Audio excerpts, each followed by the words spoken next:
ನಮಸ್ಕಾರ. ನೀವು ನೋಡ್ತಾ ಇದ್ದೀರಾ ಟಿ ವಿ ವಿಕ್ರಮ. ನಾನು ಶಶಾಂಕ ಹಿಂದೂ. ಜನನೀ ಜನ್ಮಭೂಮಿಶ್ಚ ಸ್ವರ್ಗಾದಪಿ ಗರೀಯಸಿ. ಈ ಹಿಂದಿನ ಹಲವು ಸಂಚಿಕೆಗಳಿಂದ ನಾವು ಮಹಾಭಾರತದ ಪಾತ್ರ ಪರಿಚಯದ ಬಗ್ಗೆ ತಿಳ್ಕೊಳ್ತಾ ಬರ್ತಿದ್ದೀವಿ. ಇವಾಗ ಇನ್ನೊಂದು ಪಾತ್ರದ ಪರಿಚಯವನ್ನು ತಿಳಿಸ್ಲಿಕ್ಕೋಸ್ಕರ ನಾನು ನಿಮ್ಮ ಮುಂದೆ ಇದ್ದೀನಿ. ಇವತ್ತು ನಾನು ಪರಿಚಯಿಸಲಿಕ್ಕೆ ಬಂದಿರುವಂತಹ ಪಾತ್ರದ ಹೆಸರು ನಕುಲ ಅಂತ ಹೇಳಿ. ಅಂದರೆ ಪಂಚಪಾಂಡವರಲ್ಲಿ 4ನೆಯವನು. ಯಾವಾಗ ಕಿಂದಮ ಮಹರ್ಷಿಯ ಶಾಪದಿಂದ ಪಾಂಡು ನಾನಿನ್ನು ಮತ್ತೆ ಆಸ್ಥಾನಕ್ಕೆ ಹೋಗೋದಿಲ್ಲ ಅನ್ನುವಂತಹ ನಿರ್ಧಾರವನ್ನು ಮಾಡಿ ಅವನು ಕಾಡಿನಲ್ಲೇ ಉಳಿತಾನೋ, ಆ ಸಮಯಕ್ಕೆ ಅವನಿಗೆ ನನ್ನ ಸಂತಾನವನ್ನು ಮುಂದುವರಿಸಲಿಕ್ಕೆ ಆಗಲಿಲ್ವಲ್ಲ ಅನ್ನುವಂತಹ ಕೊರಗು ಕಾಡಲಿಕ್ಕೆ ಶುರುವಾಗಿರುತ್ತೆ.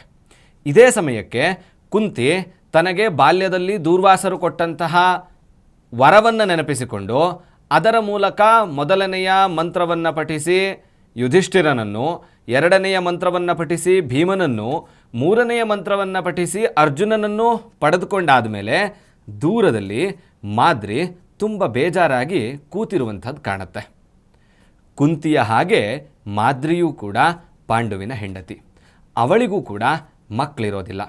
ಇದನ್ನು ಅರಿತಂತಹ ಕುಂತಿ ಅವಳು ತನಗಿರುವಂತಹ ಇನ್ನೊಂದು ವರವನ್ನು, ಅಂದರೆ ಇನ್ನೊಂದು ಮಂತ್ರವನ್ನು, ಅದನ್ನು ಮಾದ್ರಿಗೆ ಹೇಳಿಕೊಟ್ಟು ನೀನು ಈ ಮಂತ್ರವನ್ನು ಪಠಿಸುವುದರ ಮುಖಾಂತರ ದೇವರನ್ನು ಪ್ರಾರ್ಥಿಸಿ ನೀನು ಮಕ್ಕಳನ್ನು ಪಡೆದುಕೋ, ನನಗೆ 3 ಮಕ್ಕಳಿದ್ದಾರೆ ಅನ್ನುವಂತಹ ಮಾತನ್ನು ಹೇಳ್ತಾಳೆ. ಆಗ ಮಾದ್ರಿ ಸಂತುಷ್ಟಳಾಗಿ ಆ ಮಂತ್ರವನ್ನು ಅಶ್ವಿನಿ ದೇವತೆಯರನ್ನು ನೆನಪಿಸಿಕೊಂಡು ಪಠಿಸಿದಂತಹ ಸಂದರ್ಭದಲ್ಲಿ 2 ಮಕ್ಕಳು ಮಾದ್ರಿಯ ಕೈಗೆ ಬರ್ತಾರೆ.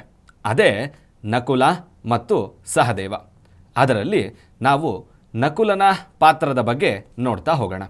ನಕುಲ ನೋಡಲಿಕ್ಕೆ ಸ್ಫುರದ್ರೂಪಿಯಾಗಿ ತುಂಬ ಸುಂದರವಾಗಿರ್ತಾನೆ. ಅವನಿಗೆ ನಕುಲ ಅನ್ನುವಂತಹ ಹೆಸರನ್ನು ಇಡ್ತಾರೆ. ನಕುಲ ಬಾಲ್ಯದಲ್ಲೇ ಶತಶೃಂಗ ಆಶ್ರಮದ ಶುಕ ಸನ್ಯಾಸಿಯ ಬಳಿ ಖಡ್ಗವಿದ್ಯೆಯಲ್ಲಿ ಪಾರಂಗತ್ಯವನ್ನು ಹೊಂದುತ್ತಾನೆ. ಅಷ್ಟೇ ಅಲ್ಲದೆ ತನ್ನ ತಂದೆಯಿಂದಲೂ ಕೂಡ ಖಡ್ಗವಿದ್ಯೆಯನ್ನು ಹೇಳಿಸಿಕೊಂಡಿರ್ತಾನೆ. ಅಂದರೆ ಕತ್ತಿವರಸೆಯನ್ನು ತಿಳ್ಕೊಂಡಿರ್ತಾನೆ.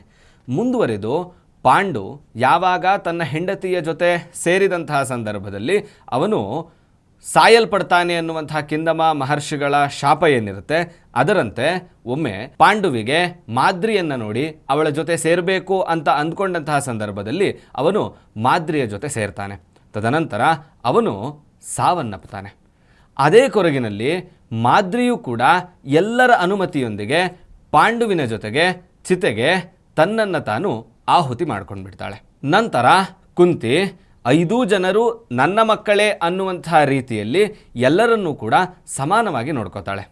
ಅಷ್ಟೇ ಅಲ್ಲದೆ ನಕುಲ ಸ್ವತಃ ಕುದುರೆಗಳನ್ನು ಪಳಗಿಸುವಂತಹದ್ದು, ಕುದುರೆಗಳಿಗೆ ಔಷಧಿಯನ್ನು ನೀಡುವಂತಹದ್ದು, ಕುದುರೆ ಸವಾರಿಯನ್ನು ಮಾಡುವಂತಹದ್ರಲ್ಲಿ ಪಾರಂಗತ್ಯವನ್ನು ಹೊಂದುತ್ತಾನೆ. ಇದರಲ್ಲಿ ಔಷಧ ಕೊಡುವಂತಹದ್ದು ವಿಶೇಷ ಯಾಕೆ ಅಂತ ಹೇಳಿದ್ರೆ, ನಕುಲ ಮತ್ತು ಸಹದೇವ ಇಬ್ಬರೂ ಕೂಡ ಅಶ್ವಿನಿ ದೇವತೆಯರ ಪುತ್ರರು. ಅಂದರೆ ವೈದ್ಯಲೋಕದ ದೇವತೆಗಳಾದಂತಹ ಅಶ್ವಿನಿ ದೇವತೆಯರ ಪುತ್ರರಾದ್ದರಿಂದ ಇವರಿಗೆ ಶುಶ್ರೂಷೆ ಮಾಡುವಂತಹದ್ದು, ಔಷಧವನ್ನು ಕೊಡುವಂತಹದ್ದು ಅದು ರಕ್ತಗತವಾಗಿ ಬಂದಿರುವಂತಹದ್ದು. ಮುಂದುವರೆದು ಯಾವಾಗ ಮಾದ್ರಿ ಚಿತೆಗೆ ಪ್ರವೇಶ ಮಾಡ್ತಾಳೋ ಆಗ 5 ಮಕ್ಕಳನ್ನು ಕರೆದುಕೊಂಡು ಕುಂತಿ ಹಸ್ತಿನಾವತಿಗೆ ಬರ್ತಾಳೆ. ಅಲ್ಲಿಗೆ ಬಂದಂತಹ ಸಂದರ್ಭದಲ್ಲಿ ಮಾದ್ರಿಯ ಸಹೋದರ ಶಲ್ಯ ಬಂದು, ನೀವಿಬ್ಬರೂ ಕೂಡ ನನ್ನ ಸಾಮ್ರಾಜ್ಯಕ್ಕೆ ಬಂದುಬಿಡಿ, ಒಂದು ಪ್ರಾಂತವನ್ನು ನಿಮ್ಮಿಬ್ಬರಿಗೆ ವಹಿಸಿ ಮುಂದೆ ನಿಮ್ಮನ್ನೇ ಅಲ್ಲಿಗೆ ರಾಜನನ್ನಾಗಿ ಮಾಡ್ತೀನಿ ಅನ್ನುವಂತಹ ಆಹ್ವಾನವನ್ನು ಕೊಡ್ತಾನೆ. ಆದರೆ ಸಹದೇವ ನಕುಲ ಇಬ್ಬರೂ ಕೂಡ ನಾವು ಅಣ್ಣಂದಿರ ಜೊತೆಗೆ ಇರ್ತೀವಿ, ಕುಂತಿಯೇ ನಮ್ಮ ತಾಯಿ, ಹಾಗಾಗಿ ನಾವೆಲ್ಲೂ ಬರೋದಿಲ್ಲ ಅನ್ನುವಂತಹ ಮಾತನ್ನು ಹೇಳ್ತಾರೆ. ಮುಂದೆ ಶಲ್ಯ ಇದೇ ಕಾರಣಕ್ಕೆ ಕೆಲ ದಿನಗಳ ಕಾಲ ಇವರ ಮೇಲೆ ಮುನಿಸನ್ನು ಕೂಡ ಇಟ್ಕೊಂಡಿರುವಂತಹದ್ದು ನಮಗೆ ಉಲ್ಲೇಖಗಳಲ್ಲಿ ಕಾಣುತ್ತೆ. ನಂತರ ಲಾಕ್ಷಾಗ್ರಹದ ದಾಹನವಾಗುವಂತಹದ್ದು, ತದನಂತರ ದ್ರೌಪದಿಯ ಜೊತೆಗೆ ನಕುಲನನ್ನೂ ಸೇರಿ ಪಂಚಪಾಂಡವರೊಟ್ಟಿಗೆ ವಿವಾಹ ಆಗುವಂತಹದ್ದು. ನಕುಲನಿಗೆ ದ್ರೌಪದಿಯಿಂದ ಸಾತಾನಿಕ ಅನ್ನುವಂತಹ ಒಬ್ಬ ಮಗ ಹುಡ್ತಾನೆ. ನಕುಲನಿಗೆ ದ್ರೌಪದಿ ಅಷ್ಟೇ ಅಲ್ಲದೆ ಕರೇನುಮತಿ ಅನ್ನುವಂತಹ ಒಬ್ಬ ಹೆಂಡತಿ ಕೂಡ ಇರ್ತಾಳೆ. ಅವಳಿಂದ ನಕುಲನಿಗೆ ನಿರಮಿತ್ರ ಅನ್ನುವಂತಹ ಒಬ್ಬ ಮಗ ಕೂಡ ಇರ್ತಾನೆ. ಅಂದರೆ ನಕುಲನಿಗೆ 2 ಹೆಂಡತಿಯರು, 2 ಮಕ್ಕಳು. ಈ ಕರೇನುಮತಿ ಬೇರೆ ಯಾರೂ ಅಲ್ಲ, ಶಿಶುಪಾಲನ ಮಗಳು. ನಂತರ ಜೂಜಿನ ಆಟದಲ್ಲಿ ಪಾಂಡವರು ಸೋಲುವಂತಹದ್ದು, ದ್ರೌಪದಿಯ ವಸ್ತ್ರಾಪಹರಣ ಆಗುವಂತಹದ್ದು, ನಂತರ ಮತ್ತೊಮ್ಮೆ ಜೂಜಿಗೆ ಕರೆದು ಅದರಲ್ಲೂ ಕೂಡ ಸೋಲಿಸಿ ವನವಾಸಕ್ಕೆ ಅಜ್ಞಾತವಾಸಕ್ಕೆಂದು ಕಳಿಸುವಂತಹದ್ದು, ನಂತರ ವನವಾಸದ ಅವಧಿ ಮುಗಿದು ಅಜ್ಞಾತವಾಸದಲ್ಲಿ ವಿರಾಟನ ಆಸ್ಥಾನದಲ್ಲಿ ನಕುಲ ಗ್ರಂಥಿಕ ಅನ್ನುವಂತಹ ಹೆಸರನ್ನು ಇಟ್ಟುಕೊಂಡು ಕುದುರೆ ತರಬೇತುಗಾರನಾಗಿ ವಿರಾಟನ ಆಸ್ಥಾನವನ್ನು ಪ್ರವೇಶ ಮಾಡ್ತಾನೆ. ಅಲ್ಲಿ 1 ವರ್ಷಗಳ ಕಾಲ ಕುದುರೆ ತರಬೇತುಗಾರನಾಗಿ ಅಲ್ಲಿ ತನ್ನ ಜವಾಬ್ದಾರಿಯನ್ನು ನಿರ್ವಹಿಸ್ತಾನೆ. ಮುಂದುವರೆದು ಕೃಷ್ಣ ಸಂಧಾನಕ್ಕೆ ಹೋಗುತ್ತಾನೆ. ದುರ್ಯೋಧನ ಅದನ್ನೊಪ್ಪದೆ ಯುದ್ಧಾಹ್ವಾನವನ್ನು ಕೊಡುವಂತಹದ್ದು, ಮಹಾಭಾರತದ ಯುದ್ಧ ಆರಂಭ ಆಗುತ್ತೆ. ಈಗ ನಕುಲನಿಗಿರುವಂತಹ ಪರಾಕ್ರಮಗಳೇನೇನು ಅಂತ ಒಮ್ಮೆ ನೋಡೋಣ.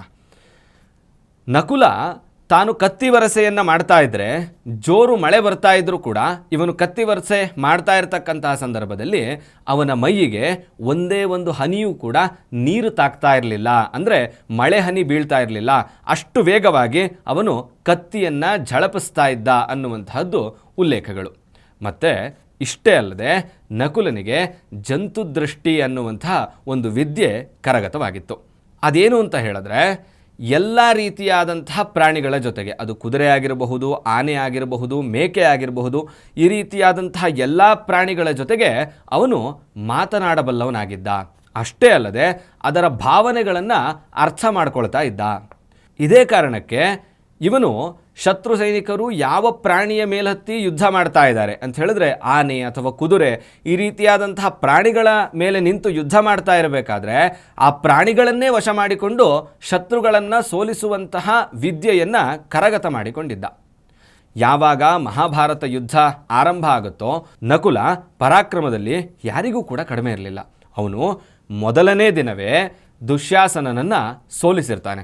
ಆದರೆ ಭೀಮ 100 ಜನ ಕೌರವರನ್ನು ನಾನು ಒಬ್ಬನೇ ಕೊಲ್ತೀನಿ ಎನ್ನುವಂತಹ ಪ್ರತಿಜ್ಞೆಯನ್ನು ಮಾಡಿದ್ದ ಅನ್ನೋ ಕಾರಣಕ್ಕೋಸ್ಕರ ದುಶ್ಯಾಸನನನ್ನು ಕೊಲ್ಲುವ ಸಮಯ ಇದ್ದರೂ ಕೂಡ ಅವನನ್ನು ಕೇವಲ ಸೋಲಿಸಿ ಕಳಿಸಿರ್ತಾನೆ. ನಂತರ ಮಹಾಭಾರತದ 11ನೇ ದಿನದ ಯುದ್ಧದ ಸಮಯದಲ್ಲಿ ಶಲ್ಯನನ್ನು ಯಾವ ಮಟ್ಟಿಗೆ ಸೋಲಿಸಿರ್ತಾನೆ ಅಂತ ಹೇಳಿದ್ರೆ ನಕುಲ, ಅವನು ಶಲ್ಯನ ರಥವನ್ನು ಪುಡಿ ಪುಡಿ ಮಾಡಿರ್ತಾನೆ. ಆದರೆ ಶಲ್ಯ ತಾನು ಒಂದು ಅಪೇಕ್ಷೆಯನ್ನು ಇಟ್ಟಿರ್ತಾನೆ. ಅದೇನಂತ ಹೇಳಿದ್ರೆ, ನನ್ನನ್ನು ಯುಧಿಷ್ಠಿರನೇ ವಧಿಸಬೇಕು ಅನ್ನುವಂಥ ಅಪೇಕ್ಷೆಯನ್ನು ಇಟ್ಟಿರ್ತಾನೆ. ಆದ್ದರಿಂದ ಅವನು ಶಲ್ಯನನ್ನು ಕೂಡ ಬಿಟ್ಟು ಬಂದಿರ್ತಾನೆ. ತದನಂತರ 13ನೆಯ ದಿನ ಯಾವಾಗ ದ್ರೋಣಾಚಾರ್ಯರು ಅಭಿಮನ್ಯುವನ್ನು ಸಿಲುಕಿಸಬೇಕು ಅಂತ ಹೇಳಿ ಚಕ್ರವ್ಯೂಹದ ನಿರ್ಮಾಣವನ್ನು ಮಾಡ್ತಾರೋ, ಅದೇ ಸಮಯಕ್ಕೆ ಅಭಿಮನ್ಯುವಿನ ಹಿಂದೆ ಭೀಮ ಮತ್ತು ನಕುಲರನ್ನು ಬೆಂಗಾವಲು ಪಡೆಯಾಗಿ ಯುಧಿಷ್ಠಿರ ಕಳಿಸ್ಕೊಟ್ಟಿರ್ತಾನೆ. ಆದರೆ ಆ ಸಮಯಕ್ಕೆ ಯಾವಾಗ ಅಭಿಮನ್ಯು ಚಕ್ರವ್ಯೂಹವನ್ನು ಭೇದಿಸಿಕೊಂಡು ಮುಂದೆ ಹೋಗ್ತಾನೋ, ವರದ ಕಾರಣದಿಂದಾಗಿ ಜಯದ್ರಥ ನಕುಲ ಮತ್ತು ಭೀಮರನ್ನು 1 ದಿನದ ಮಟ್ಟಿಗೆ ತಡೆದು ನಿಲ್ಲಿಸ್ಬಿಡ್ತಾನೆ. ಅವತ್ತೂ ಕೂಡ ಘನಘೋರವಾದಂತಹ ಕಾದಾಟವನ್ನು ನಕುಲ ನಡೆಸಿರ್ತಾನೆ. ನಂತರ 14ನೆಯ ದಿನ ಬೆಳಗ್ಗೆ ಇಂದ್ರ ಬಂದು ಕರ್ಣನ ಬಳಿ ಇರುವಂತಹ ಕರ್ಣಕುಂಡಲ ಮತ್ತು ಕವಚವನ್ನು ಕೇಳಿ ಇಸ್ಕೊಂಡು ಹೋಗಿರ್ತಾನೋ, ಆಗ ಕರ್ಣನ ಇಡೀ ದೇಹ ರಕ್ತಸಿಕ್ತವಾಗಿರುತ್ತೆ. ಆ ಸಮಯಕ್ಕೆ ಅವನಿಗೆ ಶುಶ್ರೂಷೆಯನ್ನು ನೀಡುವಂತಹದ್ದು ಕೂಡ ಬೇರಾರೂ ಅಲ್ಲ, ಇದೇ ನಕುಲ. 14ನೆಯ ದಿನ ಶಕುನಿಯನ್ನು ಸೋಲಿಸಿರ್ತಾನೆ. ಆದರೆ ಶಕುನಿಯನ್ನು ಸಾಯಿಸ್ತೀನಿ ಎನ್ನುವಂತಹ ಶಪಥವನ್ನು ಸಹದೇವ ಮಾಡಿರೋ ಕಾರಣಕ್ಕೋಸ್ಕರ ಅವತ್ತು ಶಕುನಿಯನ್ನು ಕೂಡ ಬಿಟ್ಟು ಬಂದಿರ್ತಾನೆ. ನಂತರ 17ನೆಯ ದಿನ ಶಕುನಿಯ ಮಗನಾದಂತಹ ವೃಕಾಸುರನನ್ನು ವಧೆ ಮಾಡಿರ್ತಾನೆ ನಕುಲ.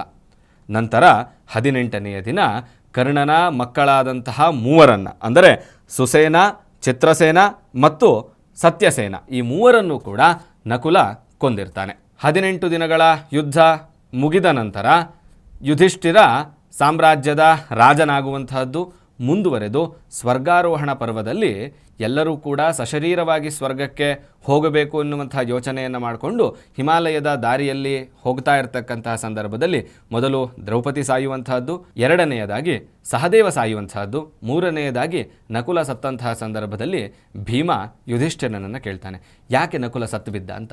ಆಗ ಅವನು ಹೇಳ್ತಾನೆ, ಇಡೀ ದ್ವಾಪರ ಯುಗದಲ್ಲೇ ನಕುಲನಷ್ಟು ಸ್ಫುರದ್ರೂಪಿ, ಅವನಷ್ಟು ಸುಂದರವಾಗಿರುವಂಥ ವ್ಯಕ್ತಿ ಯಾರೂ ಇರಲಿಲ್ಲ. ಆ ಕಾರಣಕ್ಕೋಸ್ಕರ ಅವನಿಗೆ ತನ್ನ ರೂಪದ ಬಗ್ಗೆ ಇದ್ದಂತಹ ಅಹಂಕಾರಕ್ಕೋಸ್ಕರ ನಕುಲ ಸತ್ತು ಬಿದ್ದ ಅನ್ನುವಂಥ ಮಾತನ್ನು ಹೇಳ್ತಾನೆ. ಮುಂದೆ ಅವನು ಸಶರೀರವಾಗಲ್ಲದೆ ಅವನು ಕೇವಲ ಆತ್ಮರೂಪಿಯಾಗಿ ಸ್ವರ್ಗವನ್ನು ತಲುಪ್ತಾನೆ. ಇದು ನಕುಲನ ಜೀವನ ಚರಿತ್ರೆ. ಮುಂದಿನ ವಿಡಿಯೋದಲ್ಲಿ ಮತ್ತೊಂದು ಪಾತ್ರದ ಪರಿಚಯವನ್ನು ತಿಳ್ಕೊಳ್ತಾ ಹೋಗೋಣ. ನಿಮಗೇನನ್ನಿಸ್ತು ಕಮೆಂಟ್ ಮಾಡಿ, ಮತ್ತು ನೀವಿನ್ನೂ ಕೂಡ ನಮ್ಮ ಟಿ ವಿ ವಿಕ್ರಮವನ್ನು ಸಬ್ಸ್ಕ್ರೈಬ್ ಮಾಡಿಲ್ಲ ಅಂತ ಹೇಳಿದರೆ ಈ ಕೂಡಲೇ ಸಬ್ಸ್ಕ್ರೈಬ್ ಮಾಡಿ ಮತ್ತು ನಮ್ಮೆಲ್ಲ ವೀಡಿಯೋಸ್ಗಳನ್ನು ಲೈಕ್ ಮಾಡಿ, ಕಮೆಂಟ್ ಮಾಡಿ ಹಾಗೂ ಶೇರ್ ಮಾಡಿ. ಓಂ ತತ್ಸತ್. ಟಿವಿ ವಿಕ್ರಮ, ದೇಶ ನಿಮ್ಮ ಕೈಯಲ್ಲಿ. ಈ ಕಾರ್ಯಕ್ರಮ ನಿಮಗೆ ಇಷ್ಟ ಆಗಿದ್ದಲ್ಲಿ ಲೈಕ್, ಶೇರ್ ಹಾಗೂ ಕಮೆಂಟ್ ಮಾಡಿ. ಟಿವಿ ವಿಕ್ರಮದ ಕಾರ್ಯಕ್ರಮಗಳನ್ನು ನಿರಂತರವಾಗಿ ವೀಕ್ಷಿಸಲು ಸಬ್ಸ್ಕ್ರೈಬ್ ಮಾಡಿ, ಬೆಲ್ ಐಕನ್ ಒತ್ತಿ.